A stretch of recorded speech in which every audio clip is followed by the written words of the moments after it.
सिराहाको विष्णुपुर गाउँपालिका 5 लक्ष्मीपुर चोकमा मुख्यमन्त्री स्वच्छता अभियानको गाडीको ठक्करबाट टेम्पो चालकको मृत्यु हुनेमा जयप्रकाश शाह। संसद विघटन गर्ने असंवैधानिक कदम विरुद्ध आन्दोलनमा होमिनुको विकल्प नभएको दाहाल नेपाल नेतृत्वको नेकपाको भनाई। मौलिक हक अधिकार कुण्ठित गर्ने दुष्प्रयास। भारतको इशारामा प्रधानमन्त्री ओलीले संसद विघटन गरेको राष्ट्रिय जनमोर्चाका अध्यक्ष चित्रबहादुर केसीको आरोप। संकीर्ण कम्युनिस्टका कारण गणतन्त्र खतरामा। संसद विघटन विरुद्ध प्रजातान्त्रिक विचार समाजद्वारा नागरिक खबरदारी। सरकारका कदम विरुद्ध सबै बुद्धिजीवीहरू एकै ठाउँमा आउनुपर्ने भनाई। संसद विघटनको विरोधमा स्रष्टा र कलाकारहरूद्वारा काठमाडौँमा प्रदर्शन। अभिव्यक्ति स्वतन्त्रता कुण्ठित भएको विरोधमा हातमा साङ्लोले बाँधेर विरोध। मुलुकका सबै क्षेत्रमा इन्टरनेट पुर्याउने कामलाई तीव्रता दिने सञ्चार मन्त्रीको भनाई। पत्रकारलाई संविधानले दिएको अधिकार खोज्ने काममा नलाग्ने प्रतिबद्धता।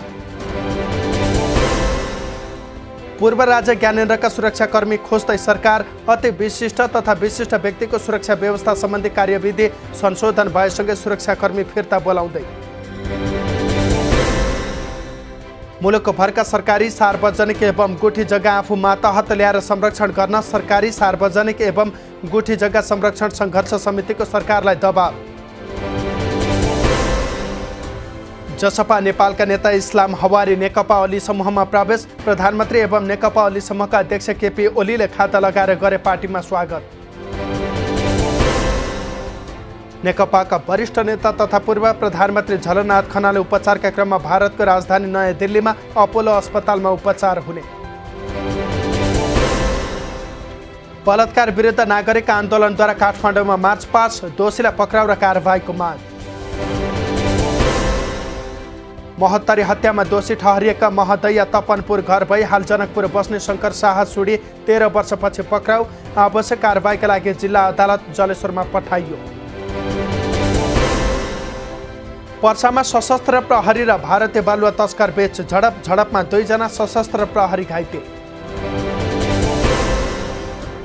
नेपाल राष्ट्र ब्याङ्कले मौद्रिक नीतिको समीक्षा आगामी साता गर्ने। अर्धवार्षिक समीक्षामा केही नयाँ आउँछ भन्ने सरकारवालाहरूको अपेक्षा। शताब्दी पुरुष सत्यमोहन जोशी र उनकी पत्नी राधादेवी जोशीले मरणोपरान्त आफ्नो शरीर दान दिने। किस्ट अस्पतालद्वारा सञ्चालित मेडिकल कलेजलाई दान गर्ने निर्णय। 55 वर्षमाथिका नागरिकलाई फागुन 23 देखि कोरोना खोप दिने तयारी। फागुन 2 देखि सरकारी कर्मचारी, ब्याङ्कका कर्मचारी, स्थानीय तहका जनप्रतिनिधि, सीमा सुरक्षा पोस्टमा खटिएका कर्मचारी र पहिलो चरणमा छुटेकालाई खोप। कोरोनाले लघु तथा घरेलु उद्योगलाई सबैभन्दा बढी असर। 54% उद्योगको 50% उत्पादन क्षमतामा गिरावट। 2 साता अघि धनुषामा मृत फेला परेका 54 वर्षीय प्रमोद रेग्मीको हत्या भएको पुष्टि। उनकै सालो निरज खातीले हत्या गरेको खुलासा। गोर्खामा प्रदेश मातहतका 4 पुलको म्याद थपेको थपै। ठेकेदारले लापरवाही गरी पटक पटक म्याद मात्र थप्ने गरेको गुनासो। तामाङ र शेर्पा समुदायले सोनाम लोसार विविध कार्यक्रम गरी मनाए। आजदेखि 2857 वर्ष सुरु। चाडपर्व बिदामा सरकारले मनलाग्दी गरेको भन्दै विज्ञप्ति जारी गरी आदिवासी जनजाति महासङ्घले जनाए असन्तुष्टि। राजदूत आचार्य र बिहारका मुख्यमन्त्री नीतीश कुमार बीच भेट। नेपाल र भारत बीच सुदृढीकरण गर्ने र अन्य विभिन्न क्षेत्रमा सहकार्य गर्ने विषयमा कुराकानी। बडीमालिका नगरपालिकाको साफे मार्तडी सडक खण्ड अन्तर्गत जडाङ नदीमा बेली ब्रिज निर्माण। 1 करोड 88 लाखको लागतमा निर्माण भएसँगै सवारी साधन सुचारू। दोलखाको माझी बस्तीका लक्ष्मण माझी 5 करोड बढी राजस्व छली गरेको मुद्दा खेप्न बाध्य। नागरिकता अपचलन गरी रकम घोटाला भएको पाइएपछि समस्यामा। कर्णालीमा कुपोषण समस्या भयावह बन्दै। पोषण सुधारमा न्यून लगानी। सरकारी प्रयासमा उपलब्धि शून्य। पशुपतिमा सुनको जलहरी प्रचलित स्मारक संरक्षण ऐन विपरीत। पशुपतिनाथमा रहेका चाँदीको खराउ समेत सुनको बनाइयो। काठमाडौँको तारकेश्वर नगरपालिकामा फेरि देख्यो बर्ड फ्लू। नियन्त्रणमा आइसकेको फ्लू वडा नम्बर 1 का कृषकले पालेका हाँसमा प्रमाणित। विराटनगरमा 60 वर्ष ज्ञानु प्रधान बलात्कार प्रयासको आरोपमा पक्राउ। 2 दिदी बहिनीलाई जबरजस्ती गर्न खोजेपछि स्थानीयद्वारा कुटपिट। ताप्लेजुङमा बच्चा जन्मिएपछि रगत नथामिएर ज्यान जोखिममा परेकी सुत्केरीको उद्धार। 35 वर्षीय शान्ता भट्टराई लिम्बूको उद्धार गरी विराटनगर लगियो। सर्लाहीको पर्सा गाउँपालिकामा 3 वर्षीय हिमांशु शाहको नालामा डुबेर मृत्यु। बिहिबार साँझदेखि हराएका उनी मृत फेला। प्रदेश 2 का सरकारी आइसोलेसन खाली। 2 जिल्लामा संक्रमितको संख्या 0। काठमाडौँका 3 सम्पदा संरक्षणका लागि भारतसँग 142 करोडको सहयोग सम्झौता। भूकम्पपछि दिने भनेको अनुदान सहयोग अन्तर्गत रकम सहयोग। लागतमा साझेदारी गर्न पर्यटनका 200 आयोजना छानिए। केन्द्र र स्थानीय सरकार दुवैले लागत साझेदारीमा आयोजना कार्यान्वयन गर्ने। सरकारी सुविधामा विदेश पढ्न गएका प्राविधिक कर्मचारी फरार। सरकारसँगै छैन भगौडा कर्मचारीको विवरण। स्पेनका लागि नेपाली राजदूत दावाफुटी शेर्पाले बुझाइन्। UNWTO का महासचिवलाई ओहदाको प्रमाणपत्र। काठमाडौँका विभिन्न क्षेत्रमा शनिबार र आइतबार विद्युत आपूर्ति नहुने। सडक मर्मत र विद्युतीय संरचना स्थानान्तरण गर्नुपर्ने भएकाले विद्युत आपूर्ति बन्द। डडेलधुराका अगुवा कृषक लोप हुन थालेको रैथाने जातका बिउ बिजन खोज्न थाले। रैथाने जातका बिउको प्रयोग र संरक्षणको प्रयास। मानव स्वास्थ्यका साथै पर्यावरणको सुरक्षाका लागि भन्दै पछिल्लो समय नेपालगञ्जमा साइकल यात्राका लागि महोत्सवको आयोजना। हुम्लामा ट्राफिक सचेतना। यातायातका साधन चल्न थालेपछि ट्राफिक प्रहरी दुर्घटना कम गर्न सचेतना अभियान। सङ्खुवा सभाको मकालु गाउँपालिका 5 मा अरूढ तेस्रोको टिप्परको ठक्करबाट मोटरसाइकल चालकको मृत्यु हुनेमा 42 वर्ष खड्गबहादुर राई। मानसिक स्वास्थ्य सुधारका लागि अमेरिकाले नेपाललाई निरन्तर सहयोग गरिरहेका नेपालका लागि अमेरिकी राजदूत ब्रान्डी बेरीको भनाई। गोर्खाको भीमसेन थापा गाउँपालिकाको गाउँ कार्यपालिकाका सदस्यहरूले बोलाएको बैठक बहिष्कार। प्रशासकीय अधिकृतको कार्यशैलीको विरोध।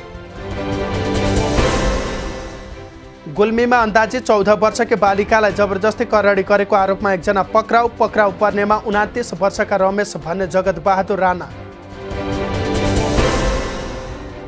धनुषामा आफ्नो कोठामा बोलाएर 13 वर्षीय बालिका बलात्कारमा सघाउने महिला र आरोपी युवक पक्राउ। जबरजस्ती करणीबाट बालिका गर्भवती। शुक्रबार सुनको भाउ तोलामा 600 रुपियाँले घटे। छापाल सुन प्रति तोला 90,900 मा कारोबार। अमेरिकामा डेमोक्रेटहरूले पूर्व राष्ट्रपति डोनाल्ड ट्रम्पमाथि लगाइएको महाअभियोग पारित गर्न सिनेटहरूलाई आह्वान। अमेरिकाको टेक्सासमा भएको सडक दुर्घटनामा कम्तीमा 6 जनाको मृत्यु। करिब 100 गाडी एक आपसमा ठोकेर भएको दुर्घटनामा कैयौं घाइते। चीनले लगाए BBC टेलिभिजनलाई प्रतिबन्ध। अनुचित र असत्य समाचार प्रसारण गरेको आरोप। लद्दाखले चीनसँग भएको भारतीय सम्झौताप्रति भारतीय कांग्रेस नेता राहुल गान्धीको आपत्ति। मोदीको नेतृत्वमा हिन्दुस्तानको भूमि चीनलाई सुम्पिएको आरोप।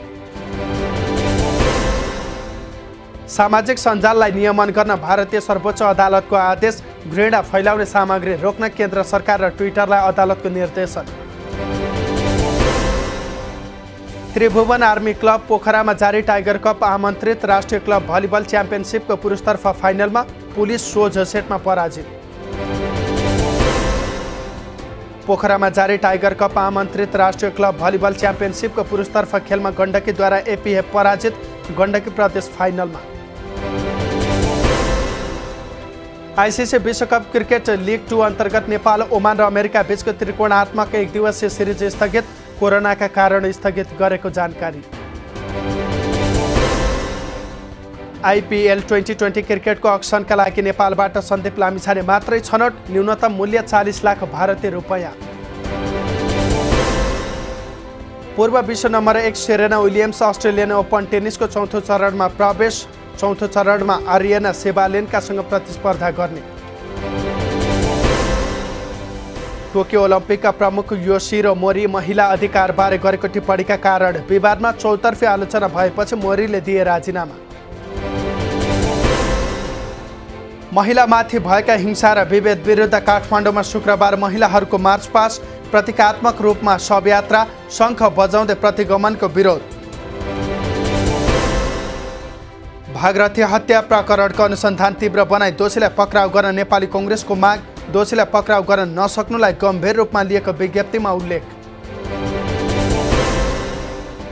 निर्वाचन आयोगले ओली अध्यक्ष रहेको पार्टीलाई नै मान्यता दिने नेकपा केन्द्रीय सदस्य कर्णबहादुर थापाको दाबी।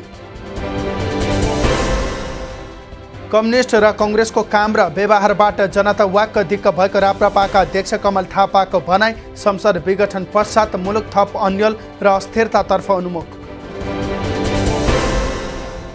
धेरैजसो सञ्चार माध्यमले आफूहरूलाई गाली गरेको ऊर्जा मन्त्री टोपबहादुर रायमाझीको भनाई। त्यसको प्रतिवाद गर्न प्रेस सङ्गठनमा आबद्ध पत्रकारहरूलाई आग्रह। नेपालमा थप 127 जनामा कोरोना संक्रमण पुष्टि। यो सँगै संक्रमितको सङ्ख्या 2,72,557 पुग्यो। पछिल्लो 24 घण्टामा थप 136 जना कोरोना मुक्त। यो सँगै नेपालमा निको हुनेको सङ्ख्या 2,68,796।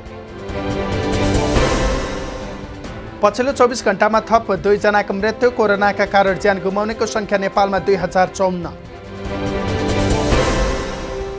कटुवा पेस्तोल सहित वीरगञ्जबाट एक युवक पक्राउ। पक्राउ पर्नेमा शीर्षिया बस्ने 24 वर्षीय राम शाह भन्ने उपेन्द्र शाह। सरकारी स्वीकृतिसँगै बुटवलको शिरमा केबल कार बन्ने। चन्द्रगिरी केबल कार समूहकै मुख्य लगानी।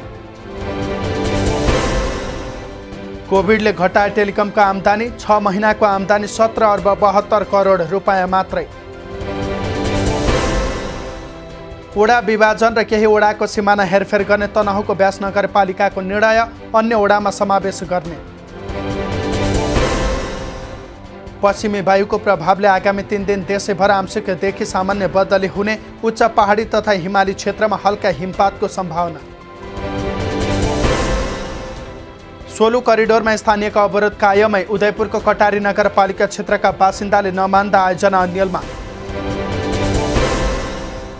महिला राष्ट्रिय लिगमा नेपाल पुलिसको सहजित। रौतहटको चन्द्रपुर नगरपालिका 3-0 पराजित। पुरानो बानेश्वर बस्ने 13 वर्षीय श्रुति शर्मा मङ्गलबारदेखि बेपत्ता। श्रुति स्कुलबाट आएपछि साथीकोमा गएको हराइन। खोजी कार्य जारी। मोरङ प्रहरीद्वारा 4 किलो लागु औषध गाँजा सहित 2 जना पक्राउ। पक्राउ पर्नेमा तेजबहादुर राई र अटो चालक पदमबहादुर राई।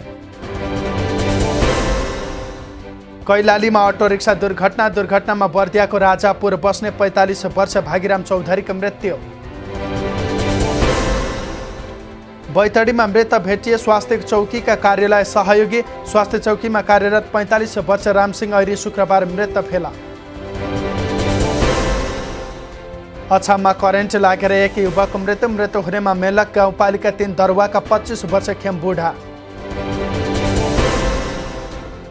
भारतको तमिलनाडुको पटाका फ्याक्ट्रीमा भीषण आग लागि। कम्तीमा 11 जनाको मृत्यु। अफगान सेनाको कारबाही। 15 तालिबान लडाकु मारिए। अन्य 7 जना घाइते। ब्याज नतिरे किस्तामा पाइन्छ सामसङ S21 सिरिजका फोन। टुटफुटमा पनि बिमा। सामाजिक सञ्जालमा भाइरल वाक्य नाटकै हो नौटङ्की नै होको नाममा बन्यो टी सर्ट। टी सर्ट युवामाझ निकै लोकप्रिय बन्दै बजारमा अत्यधिक माग।